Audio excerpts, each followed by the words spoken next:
required는 트랜지션 반드시 필요하다. 또 required는 트랜지션을 무조건 새로 시작해야 한다. 기존에 트랜지션이 있으면은 그거 서스펜드하고 새로 한다 이런 뜻이거든요. 뭐 그런 것을 만들어서 지금 현재 그것을 애노테이션으로 표현하려고 하는 거예요. 지금 이거 만약 애노테이션을 표현 안 하게 되면 모든 코드에다가 이 정보가 다 들어가야 되는데 그 코드 중복을 줄이기 위해서 지금 애노테이션을 한다고 생각하면 될 것 같고요. 일단 선언을 이렇게 한다는 거죠. 리텐션은 아까 전에 얘기했지만 이게 컴파일 타임에서 갖고 있을 것이냐 아니면은 런타임까지 정보를 들고 와야 되느냐 이런 건데 이건 런타임에 체크하려고 하는 거거든요. 그래서 리텐션이라는 게 그런 값을 지정하는 애노테이션 선할 때 쓰는 값인데 그거는 이 마커는 런타임이라고 일단 마킹했고요. 그리고 실제 대상이 되는 거는 그 메소드라는 거죠. 이 트랜지션 마커는 메소드에 쓸 수 있는 거다. 그러니까 이 트랜지션 마커라는 그 애노테이션은 클래스나 딴 데 쓸 수는 없고 필드에 쓸 수 없고 메소드에만 쓰는 거다. 그걸 표현하는 거예요. 거기 끝이라는 거죠. 여기 애노테이션은 이게 끝이에요.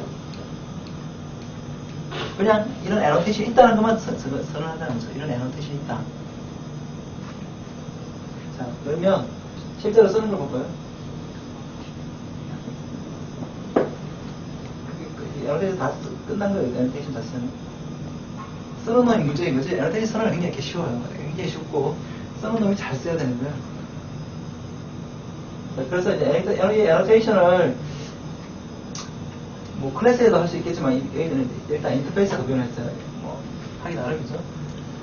자, 보이드 트윗이라는 그 마이 서비스라는 그 하나 인터페이스를 선언했고 걔에다가 하나를 이제 보이드 트윗이라는 걸 나무를 만들었어요. 그리고 걔 트랜지션 마크 값으로 싱글 멤버니까 밸류라는 게 올 필요 없고 여기다가 멀티플 멤버 있으면 여기 밸류 이름이 오고 는 이렇게 와야 되는데 싱글 멤버니까 밸류라는 게 올 필요 없고 그냥 바로 값만 오면 되죠. required라는 거죠. 그러니까 요 세 가지 중에 하나 오면 되는 거죠. 트랜지션 마커는 아까 전에 애노테이션 선언한 거고 이렇게 쓰면 된다는 거죠. 보통은 기니까 보통은 이제 선언할 때 뭐 이렇게 선언했겠죠. 보통 이렇게 선언하잖아요. 네.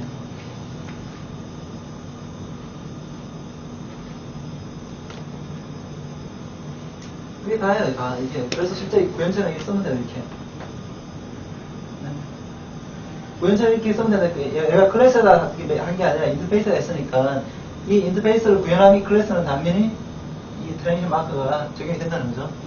그죠? 자, 그러면 이 마이 서비스를 그럼 어떻게 실행해야 될까요? 이제 실행하는 놈이 이제 사실 복잡한 거는 마이 서비스를 쓰는 놈이죠. 마이 서비스는.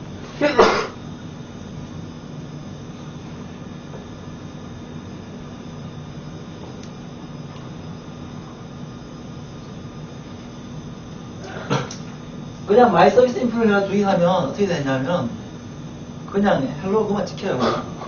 아무것도 안 해요. 네? 그렇게 쓰면 그렇게 쓰는 거죠. 그냥. 그러니까 애노테이션은 쓰는 놈이 신경 써서 안 쓰면 그냥 무시되는 거예요. 그런데 난 이걸 가지고 잘 쓰고 싶다. 그렇게 마음을 독하게 먹는 하나 있어가지고 뭐 이렇게 해서 지금 프락시한 걸 썼어요.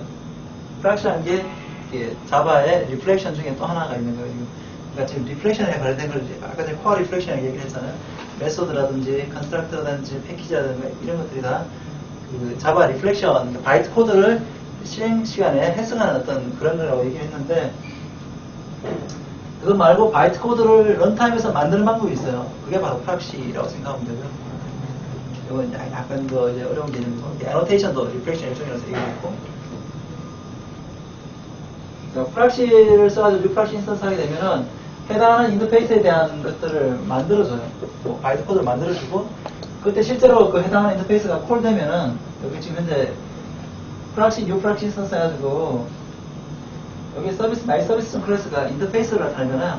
마이 서비스가 인터페이스였으니까 인터페이스의 클래스 객체는 클래스든지 인터페이스든지 클래스 객체는 다 대문자, 자바랑 대문자 클래스 이게 객체가 되는 거예요. 인터페이스라 해서 자바랑 인터페이스라는 그 객체가 따로 있는 게 그 클래스가 따로 있는 게 아니고 자바랑 클래스가 되는 거고요. 특정 클래스 하면은 인터페이스든지 클래스든지 해당하는 그 클래스 객체가 나오는 거죠. 그 클래스 객체를 주면 결과적으로 콜되는 건 항상 이 인보케이션 핸들러는 게 콜돼요. 인보케이션 핸들러. 인보케이션 핸들러는 메소드 하나를 가지고 있고 그 메소드가 바로 이거라는 거죠. 무조건 이게 콜돼요, 항상. 다이나믹 프라싱 해주는 게 바로 이거라는 거죠. 얘를 콜하면은 마이 서비스에 두잇을 콜하면 두잇이 결과적으로 얘를 콜해준다는 거죠. 인보케이션 핸들러가.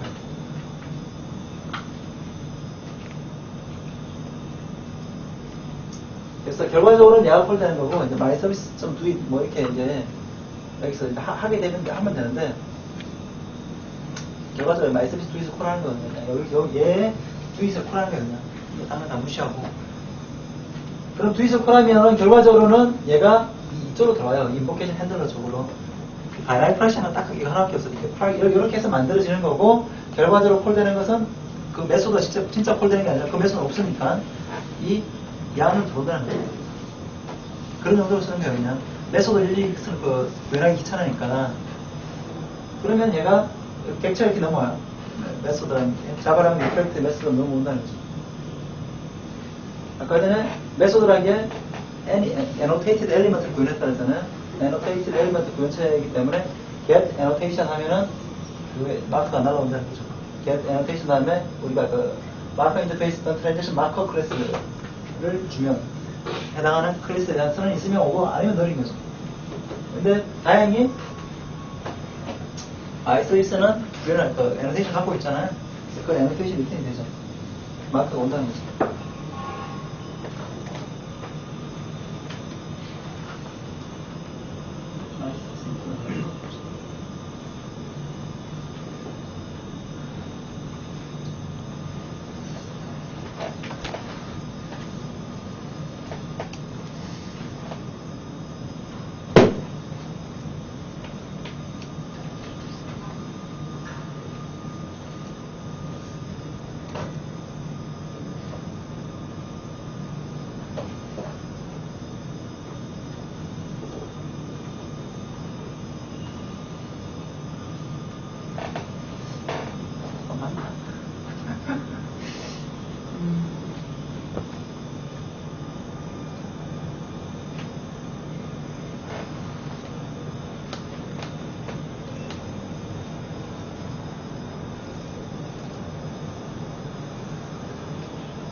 내가 required는 걸 어디다 쓰는지. 아, 여기 쓰는 거 맞나? 잠깐 해버렸어. 네. 그러니까 아까 전에 저기 그 마이 클래스 인터페이스에다가 required가 선언했잖아요. 그러니까 여기서 마크에다 밸류는 무조건 이게 나오겠죠, required가. 코딩은 조금 이게 목적으로 다르게 이상하게 저도 동작을 하는데 약간 이렇게 하면 런타임에서 실제로 바뀌게 여러 개의 그 객체들을 받아가 이렇게 주고 해야 되는데 조금 이상하게 보이면 내가 실제로 아마 원했던 거는 인터페이스에서 이걸 애노테이션을 달을 게 아니라 마이 서비스 인프레스 달았어야 될 것 같은데 구현체가 그러니까 어쨌든 여기서 보여주려고 했던 건 아마 인터페이스에서 디파인한 게 상속된다는 걸 보여주고 싶었던 거 근데 이렇게 해서는 안 되고 실제는 여기서 이렇게 마이 서비스 인프리 1이고 2가 있고 3가 있으면은 1, 2, 3가 뭐가 들어오더라도 이게 실행이 돼야 되고 1, 2, 3 하나는 뭐 required고 하나는 required do이고 하나는 none이고 뭐 이런 것들이 들어오면 각각이 다르게 실행이 된다는 것을 표현하고 싶었는데 좀 샘플이 좀 이상하게 좀 어쨌든 이게 실행은 되는 코드죠. 그래서 실제로는 그래서 각각의 그 실제 이 마이 서비스 인풀이라는 객체를 여기서 받아서 아마 마이 서비스 인풀에 해당하는 메소드의 애노테이션을 갖고 왔어야 될 것 같고 마이 서비스 인풀은 아마 이거를 다르게 막 선언을 할 수 있어야 될 것 같고요. 그렇게 해가지고 각각의 경우에 실제로는 결과적으로 마이 서비스 인풀을 콜하는 거예요. 결과적으로는. 그런데 요거 메소드 인보를 하면 마이 서비스 인풀에 뭐 해당하는 두잇이라는 메소드가 콜될 거거든요. 여기 그 리프렉션이 제일 기본인데 걔 앞뒤로 트랜지션이 GK에서 마커가 있으면 트랜지션을 시작해주고 싶다는 거죠. 트랜지션 시작하고 그리고 끝나고 난 다음에 트랜지션을 끝내고 싶다는 거죠. 무슨 얘기인지 알겠죠? 여기서 빈 트랜지션하고 여기서 엔드하고 큽니다하고 볼백하고 뭐 하겠다는 거거든요. 네. 자, 그런 식으로 하게 되면은 실제로 마이 서비스 인프를 구현하는 쪽에서는 굉장히 심플하게 이 마크만 달면은 트랜지션에 대한 걸 할 수 있다는 거거든요.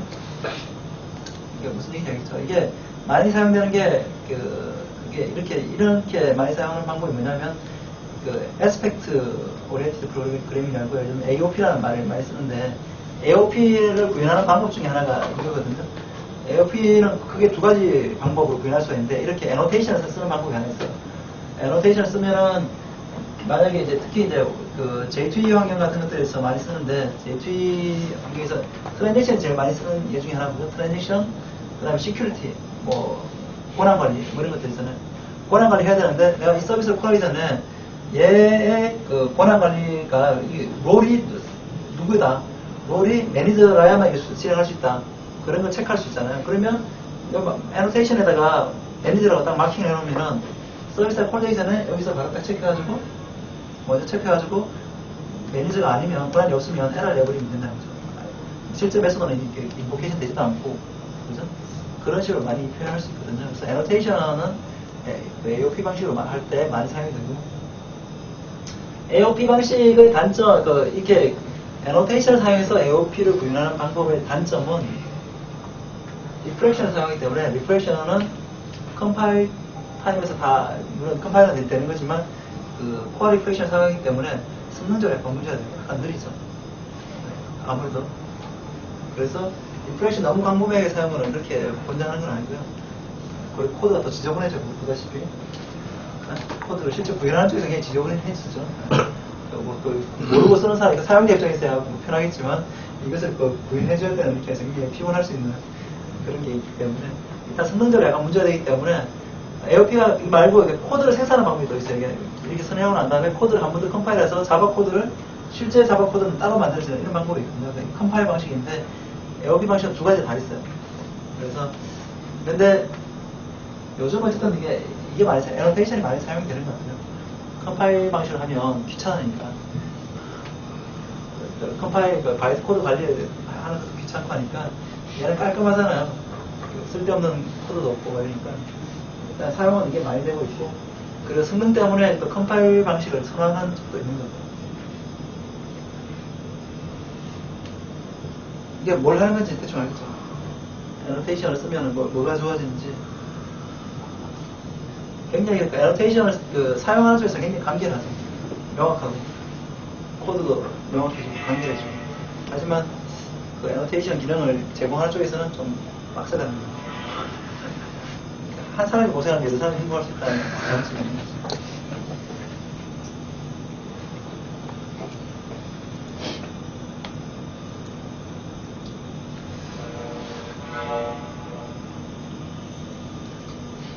아까 전에 했었는데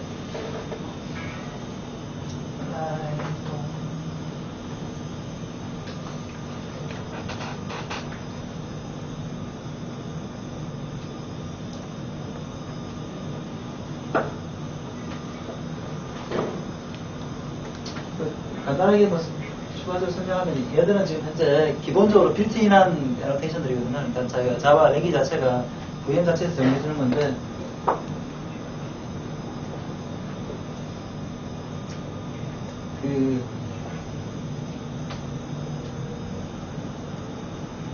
아까 전에 리텐션하고 타깃이라는 게 나왔잖아요. 리텐션은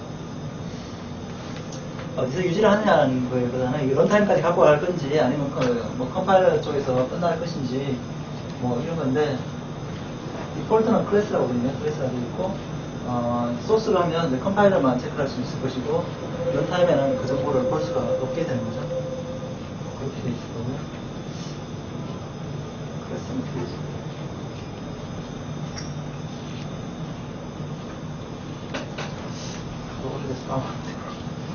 이 자료를 준비하셔도 장미를 준비하는 거거든요. 타겟은 아까 예비화제에 있었는데 이제 클래스라든가